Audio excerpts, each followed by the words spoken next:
చేయడం వరకే చూసాం. ఇప్పుడు టెక్నాలజీ మారిపోయింది.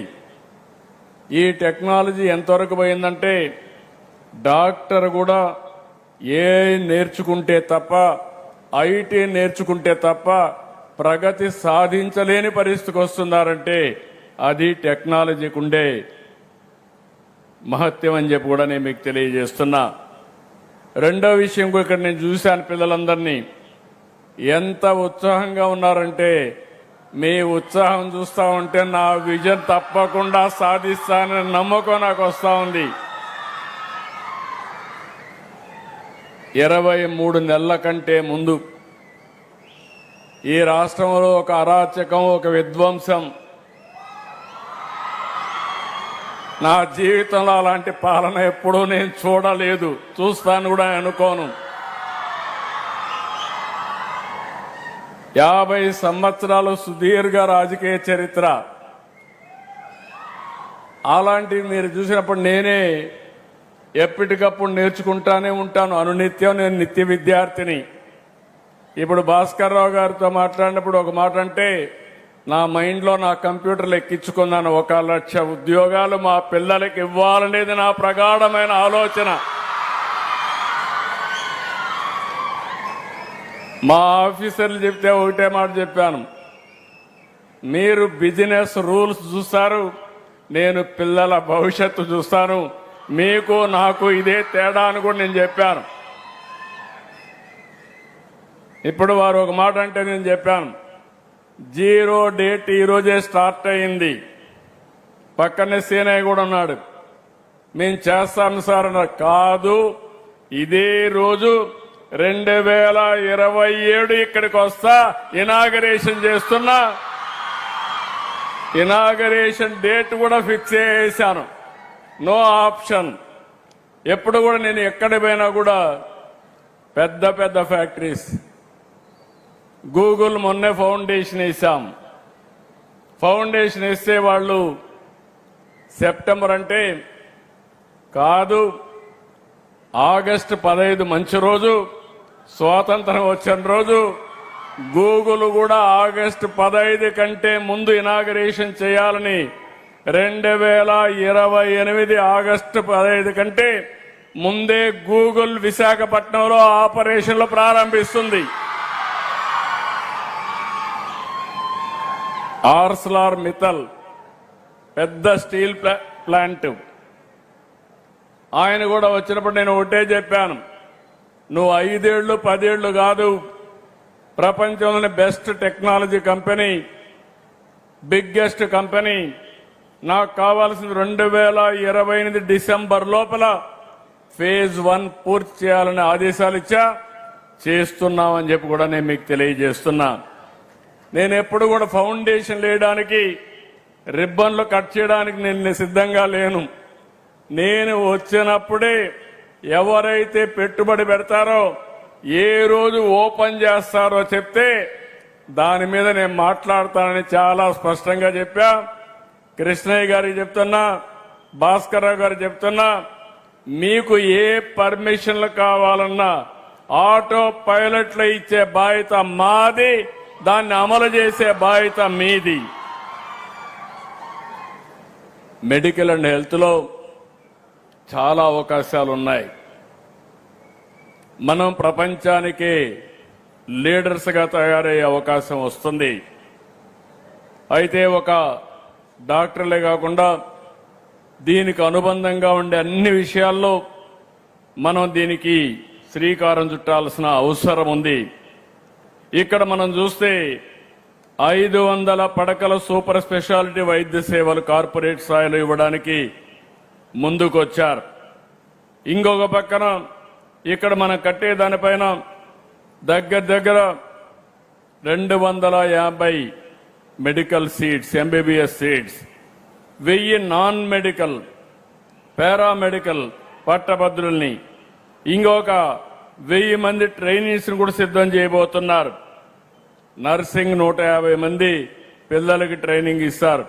డెంటల్ 50, ఫిజియోథెరపీ 50, న్యూట్రిషన్ సైన్సెస్ 50, ఇలాంటివన్నీ చూస్తే ఒక 5,000 మందికి పెట్టుకున్నారు. నేను వారిని లాస్ట్ టైం చెప్పింది నాకు జ్ఞాపకం ఉంది. స్కిల్ డెవలప్మెంట్ కింద పక్కనే వినుకొండ ల్యాండ్ ఉందన్నారు, కానీ దానికి కొన్ని సమస్యలు ఉందన్నారు. మీరు ఏం చేసుకుంటారో నాకు తెలియదు.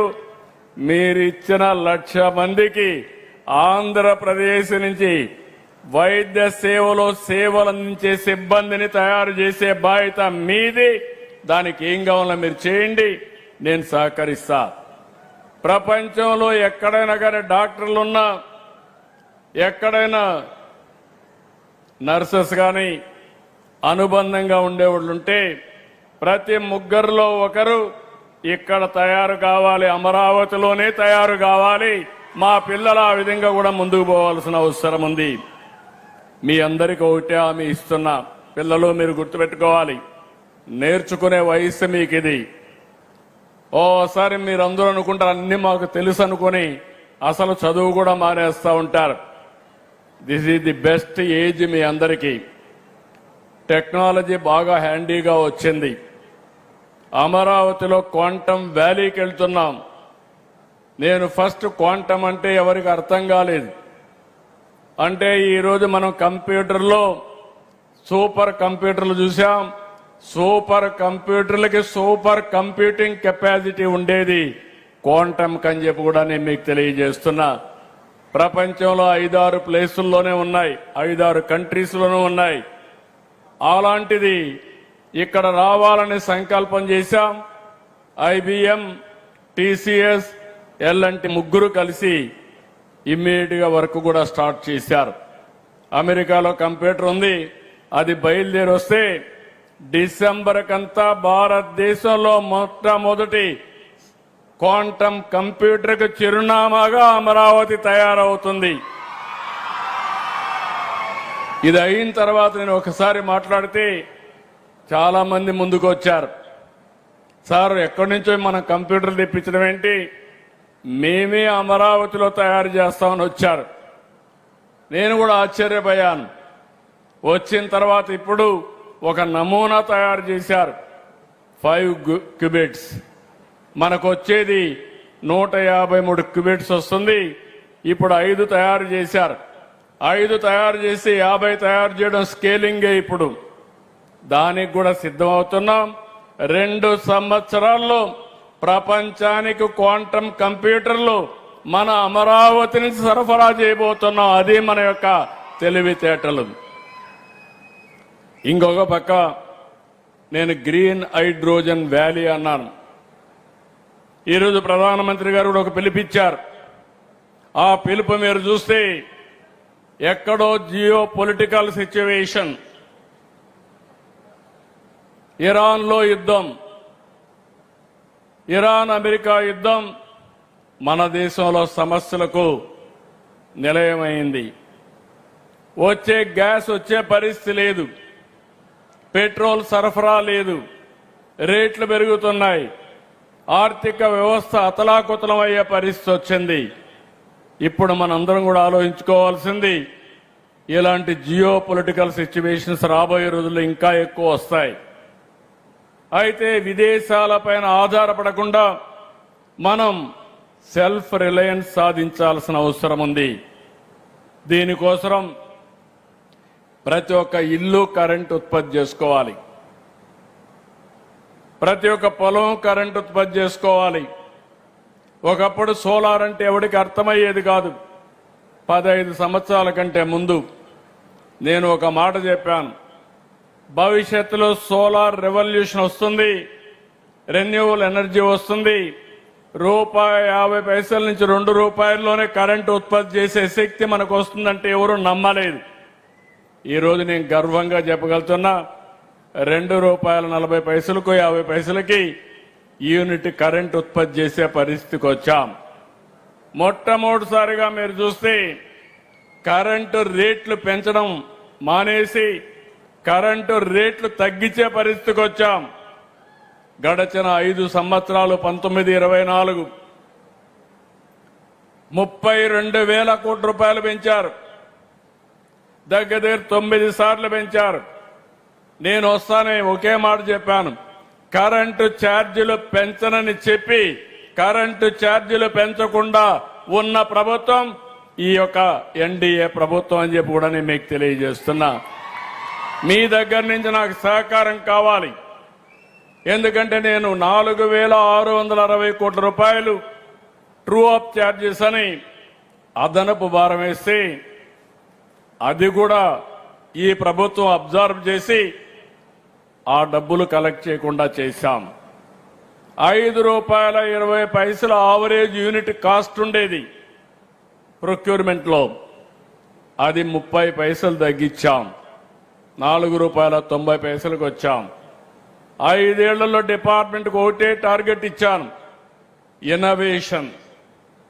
అదే మరి టెక్నాలజీ అడాప్షన్, గ్రీన్ ఎనర్జీ కానీ, అదే మరి ఇంకో పక్కన మీరు చూస్తే విండ్ కానీ, పంప్డ్ స్టోరేజ్ కానీ, బ్యాటరీ అన్నిటికి పోయి ₹30 కరెంటు ఛార్జీలు, మినిమం ₹20 2029కి యూనిట్ కాస్ట్ తగ్గించేదానికి శ్రీకారం చుట్టాం. ఇది అసాధ్యమంటే కాదు, ఇది సాధ్యం, నిరూపించే సత్తా ఈ ప్రభుత్వానికి ఉందని మరొకసారి మీకు తెలియజేస్తున్నా. ఇలాంటివి అనేక విషయాల్లో మేము ముందుకు పోతున్నాం. ఇక్కడ మీకు ఒకటే కోరుతున్నా, ఈరోజు ఇక్కడికి వచ్చిన దాన్ని ప్రపంచం కూడా అనేక మార్పులు వస్తున్నాయి. ఈరోజు మీరు ఒకసారి చూస్తే కొన్ని దేశాలు ఏజింగ్ సమస్యలతో సతమతం అవుతా ఉంది. డాక్టర్ల కంటే నర్సెస్కి ఎక్కువ డిమాండ్ ఉంది. మీరు ఆ విషయం పిల్లలు గుర్తుపెట్టుకోవాలి. ఈరోజు డాక్టర్లు ఎంత సంపాదిస్తున్నారో భవిష్యత్తులో మా